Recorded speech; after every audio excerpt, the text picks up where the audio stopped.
At early voting underway for the December 9th runoff that will determine who will be Houston's next mayor. Voting centers in Harris County are open from 7 a.m. to 7 p.m. Monday through Saturday and noon to 7 p.m. on Sunday. Early voting ends December 5th. Our Reka Mudaraj looks at the results of a new poll on the mayor's race. Reka?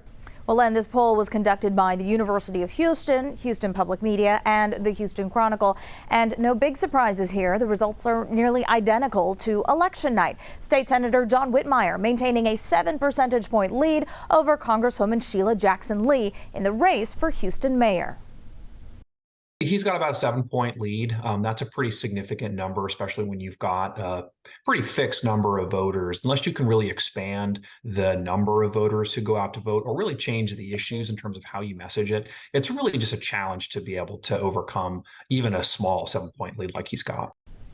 That is KHOU 11 political analyst Brandon Rottinghouse, who co-authored the poll. He says it's key for candidates to get people to vote. Less than 200,000 people are expected to vote in this runoff. That's a very small number given Houston's population.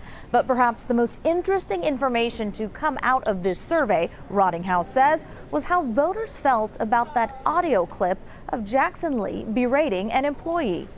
We found that Sheila Jackson Lee's audio leak effectively hurt her among younger women. And this is compelling because this is a race where the female vote is split between Sheila Jackson Lee and John Whitmire. So her losing among a core demographic that otherwise might be very supportive of her is a serious problem in this race for her. Rottinghouse says even though Whitmire has a relatively small lead, Jackson Lee will have to pull out all the stops to get her supporters to the polls. He says in past mayoral races, the first place finisher in the general election has won every runoff since 1977. Again, early voting has begun and the runoff election is on December 9th. Len? A snapshot of what's ahead. Thank you, Reka. KHOU